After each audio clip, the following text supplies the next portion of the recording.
Hello there. Thank you so much for hanging out with me in the Nerdery. Kanan Jarrus is coming in hot off the FedEx truck, completing the Rebels Wave bundle from GameStop. This episode will ask and answer the question, would Steven Seagal approve of this ponytail? Like Agent Callus in the Inquisitors, I managed to secure this Rebel scum, and I couldn't be happier to have him here in the Nerdery. Here's a look at the top of the new Black Series updated box. You have a clear window and you can see the angle of the packaging. Moving to the front, you have the Star Wars Black Series logo. You get to see Kanan Jarrus with his photoreal face, lightsaber, and blaster. Then down at the bottom, it says Star Wars Rebels and Kanan Jarrus. Let's check out the side art that is now part of these new Black Series boxes. I really appreciate this update. I think it's just way cooler than the old design. How about you guys? Moving to the back of the box, we get to appreciate more of the art, and it has the description. Not every Jedi perished in Order 66. Kanan Jarrus survived the Emperor's Purge, going underground for years and hiding the truth about who he really was. Final side of the package is all black with another see-through window and the Star Wars Black Series logo on the bottom.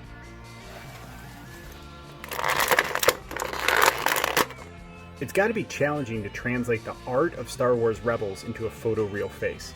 However, with Kanan, I'm going to give it an A+. Look at the hairline, his eyebrows. I mean, it really represents him.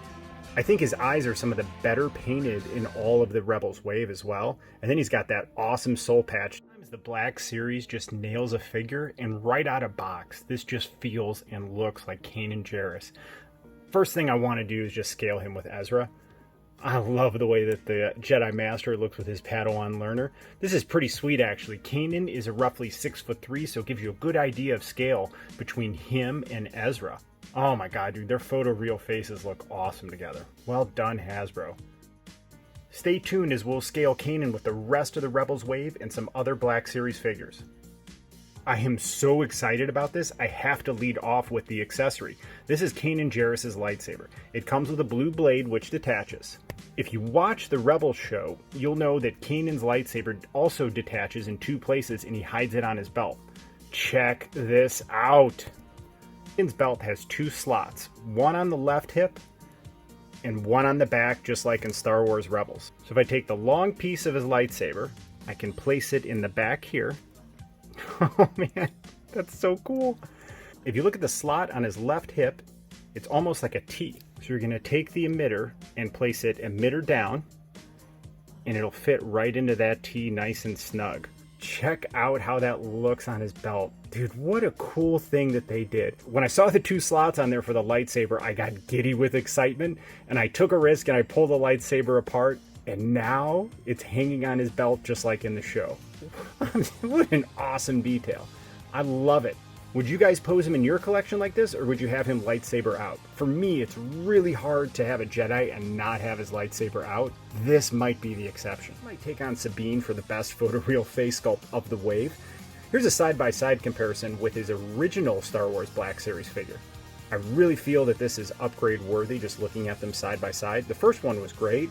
This just takes it to another level, and it doesn't have that really shiny, waxy finish that some of the photoreal faces have. What do you guys think? Do you think it's upgrade worthy? Look at the hairline, his eyebrows. I mean, it really represents him. I think his eyes are some of the better painted in all of the Rebels Wave as well. And then he's got that awesome soul patch down at the bottom. I also think Kanan plays bass in some kind of space rock band. But I love how his hair is slicked back. It's a dark brown with like either a black or darker brown wash. You can see his ponytail with a rubber band that's the same color as his hair. There's no movement or action to the ponytail.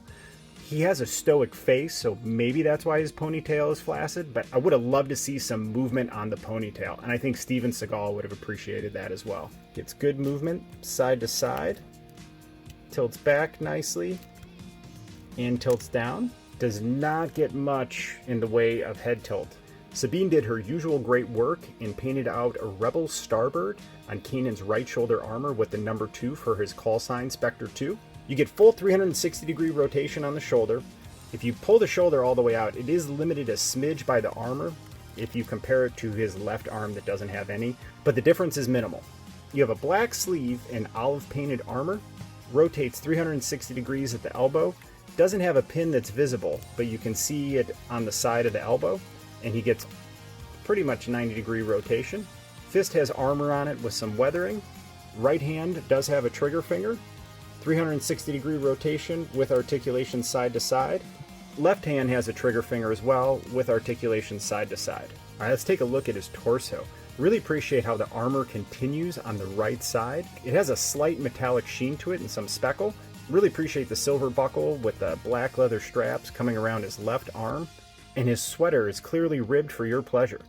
Love all the detail in that, man. That's really cool how you can see that it looks like a sweater and you get all the ribbings in it.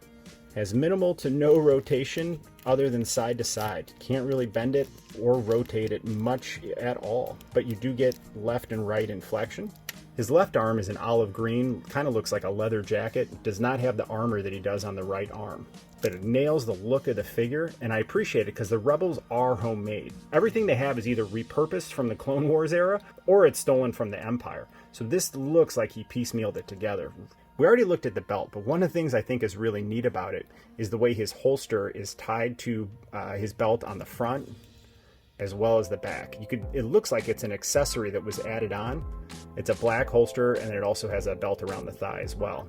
So it looks like he has a thigh cut, but it doesn't move, and I don't want to mess with it. He has 2 black knee pads, and then some kind of armor and padding on the front of his boot, and then kind of like a brownish leather on the back. I like the detail on the foot. Double pin at the knee, nice flexibility. His boot rocks back. Wow, that's a lot. And forward, and then has good movement side to side. Kanan comes with this sweet blaster. It has a scope, really nice silver paint to it, and some nice detail in it as well. Just from looking at it, I think it's a pretty fair representation of his blaster on the show. Kanan can dual wield his lightsaber. You do have to get his right hand up high on the grip, and then the left hand comes in right below the on-off toggle. Not as pretty as some of the other figures, but you can do it. Here's a picture of his lightsaber from the show side by side, and sometimes they phone these in, but I feel like from the emitter down to how it separates, down to the grip it has in back, and the toggle in front, I think they did a really good job of taking this from the cartoon to the 1/12 scale. How about you guys? I'm so excited to scale these figures. Let's start off with Kanan, then the MVP of this wave, Zeb. Let's line up Hera with Kanan, then Ezra, and now I want to check out Sabine, and we'll finish it off with Ahsoka.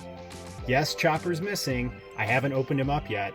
That'll be my next review and unboxing. Please subscribe to be notified when that episode premieres. Alright, let's have some more scale fun with the Empire.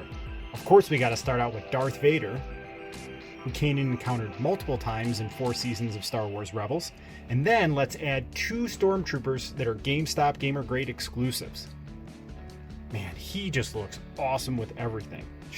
Just so cool. What do you guys think? It's too bad Kanan never got to be a full Jedi Knight with these guys. Obi-Wan Kenobi, Master Plo Koon. And let's round it out with Kit Fisto. So he's clearly not wearing Jedi robes, but he is a Jedi and he looks really, really cool with them. Would Steven Seagal approve this ponytail? Yes, without a doubt. It is an honorable ponytail, but it is not spectacular or majestic. My only wish is that, like his face, it would be way cooler if it was displaying some personality. Let it flow in the breeze, explore the space a little. Kanan is a home run visually.